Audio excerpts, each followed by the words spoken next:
Los continentes se fracturan y pueden llegar a formar nuevos océanos. Las zonas elongadas y adelgazadas donde se rompen los continentes se llaman rifts. Los rifts afectan a la litosfera, que se compone de corteza, oceánica y continental, y manto superior. En este video vamos a ver los conceptos básicos acerca de cómo se forman los rifts, cómo evolucionan para convertirse en nuevos océanos y cómo terminan formando márgenes pasivos continentales. Vamos a considerar 4 ejemplos de la etapa inicial de un rift alrededor del mundo. En primer lugar, el Gran Valle del Rift en África Oriental con sus ramificaciones oriental y occidental. El Graben del Rin en Alemania y 2 ejemplos en Estados Unidos, el Basin and Range y el Rift de Río Grande. Después veremos 2 ejemplos de la siguiente etapa de un rift, formación de océanos incipientes. El Mar Rojo entre África y Arabia y el Golfo de California al noroccidente de México. Finalmente vamos a ver 3 ejemplos de márgenes pasivos continentales, el que rodea al Golfo de México y aquellos alrededor del Océano Atlántico Central, incluyendo la costa este de Estados Unidos y el noroccidente de África. El rifting se produce por el adelgazamiento en una parte de la litosfera continental. La litosfera, en la teoría de placas, es la placa que flota sobre la astenosfera, que está más caliente y es más dúctil. La litosfera continental se compone de la corteza continental, que está alrededor de los 40 kilómetros de espesor, y el manto litosférico, que son los 100 a 200 kilómetros superiores del manto. Muchos erróneamente piensan que solamente la corteza se adelgaza en el proceso de rifting. Sin embargo, el manto litosférico también se debe adelgazar. A medida que el rifting progresa, la litosfera se hace cada vez más delgada, permitiendo que la astenosfera infrayacente suba a la superficie y se funda a través de un proceso llamado fusión por descompresión. Este magma sube hacia la superficie y al hacer erupción se convierte en flujos de lava. Eventualmente, la litosfera se rompe por completo y empieza la expansión del fondo oceánico. El rifting en los continentes puede ser causado ya sea porque la litosfera se empieza a separar o porque se debilita al calentarse desde la parte inferior debido a una pluma mantélica. A estos 2 tipos de rift también se les conoce como rifts activos, causados por una pluma mantélica, y rifts pasivos, causados por un régimen extensional en la litosfera. Dependiendo del grosor y la rigidez de la litosfera, los rifts continentales pueden ser estrechos, de menos de 100 kilómetros de ancho, como el Gran Valle del Rift en África Oriental, o pueden ser amplios, de hasta 1000 kilómetros de ancho, como el Basin and Range en el oeste de Estados Unidos. Los rifts estrechos se forman en regiones más frías, donde la litosfera es gruesa y fuerte, mientras los rifts amplios se forman en regiones más calientes donde la litosfera es delgada y débil. A medida que la extensión continúa y los continentes se separan, los rifts evolucionan de subaéreos a submarinos. Asimismo, los rifts empiezan a desarrollar fallas normales donde las depresiones o regiones bajas se conocen como gravens y las regiones altas se conocen como horst, que a su vez están delimitados por los saltos de los flancos del rift. Dependiendo del clima, un río puede fluir a lo largo de un eje de rift, como sucede en el Graben de Rin en Alemania, en el Rift de Río Grande y en el brazo occidental del Gran Valle del Rift en África. Asimismo, puede haber lagos terminales sin salida hacia el océano, como sucede en el Gran Valle del Rift en África, en su brazo oriental, y en el Great Basin.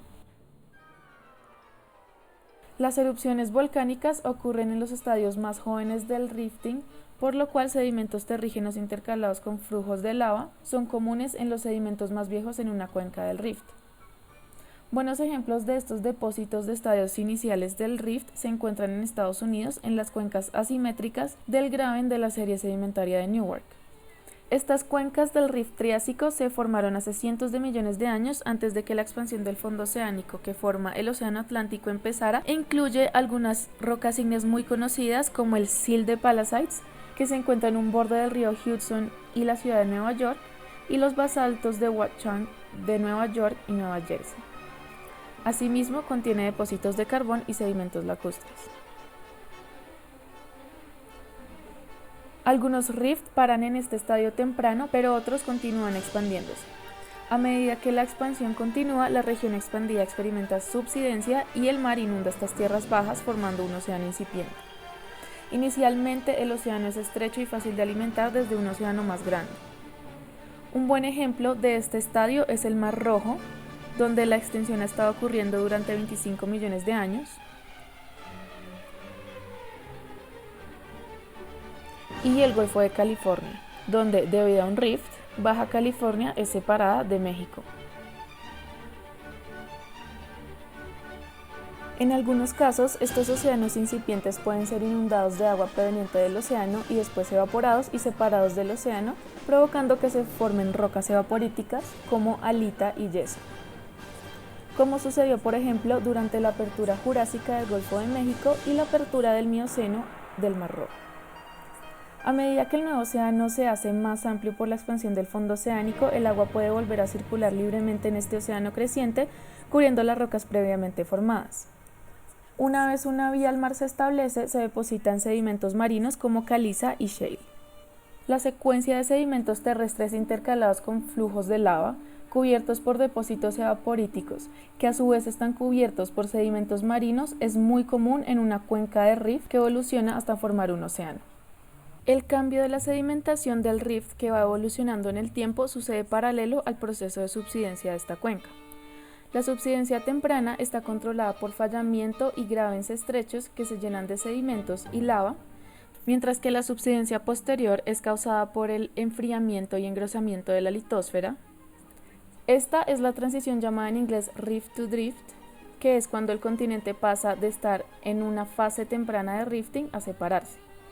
Un rift podría pasar rápidamente a expansión del fondo oceánico, puede hacerlo lentamente o puede detenerse y nunca convertirse en un océano nuevo. Cada rift es diferente en ese sentido. El cambio en el mecanismo de subsidencia a través de la evolución de un rift desde el fallamiento temprano a subsidencia tardía termal es porque a través del tiempo la deformación y la actividad ígnea migra con respecto al rift original.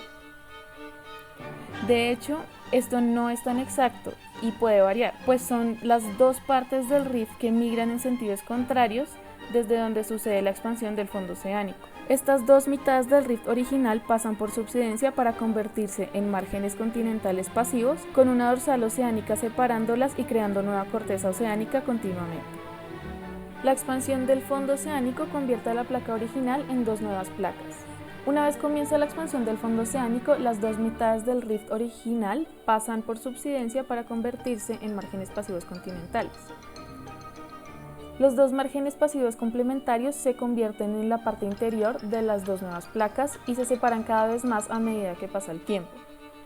Dos excelentes ejemplos se pueden ver en los márgenes pasivos del este de Estados Unidos y el noroccidente de África, los cuales en algún momento en el tiempo geológico fueron partes complementarias de un mismo rift, pero que se empezaron a separar en el Jurásico. Actualmente, las dos partes complementarias del rift del Triásico-Jurásico son separadas por el Océano Atlántico. Cada una de estas partes tiene una secuencia de sedimentos como la que se mencionó anteriormente. Sedimentos terrígenos intercalados con lava, evaporitas y sedimentos marinos. Los márgenes pasivos continentales difieren de los márgenes activos, como las fallas transformantes donde dos placas se deslizan lateralmente, o límites de placas convergentes donde la placa subduce por debajo de la otra. En contraste, los márgenes pasivos continentales se encuentran en el interior de las placas, pero no son menos importantes porque también son límites entre la corteza continental y la oceánica. Debido a que los grandes ríos fluyen desde el interior de los continentes hacia el mar, los márgenes pasivos es donde gran parte de los sedimentos son depositados. Históricamente, las civilizaciones se han desarrollado y han crecido alrededor de ríos que fluyen hacia el mar. Por ejemplo, Nueva York, Hudson, Londres, Mumbai, Hong Kong, Shanghái y Ámsterdam. De hecho, un gran porcentaje de personas viven en los márgenes continentales pasivos. Estos depósitos sedimentarios también tienen importancia económica debido a que son las rocas que contienen gas y petróleo. Esperamos que esta breve explicación haya sido de gran ayuda para entender los rifts continentales, océanos incipientes y márgenes pasivos continentales, y que hayamos logrado ilustrar cómo se relacionan entre sí todos estos conceptos. Tengan estos conceptos muy presentes la próxima vez que estén disfrutando de un día en la playa, porque quizás sin saberlo estén interactuando directamente con un margen pasivo.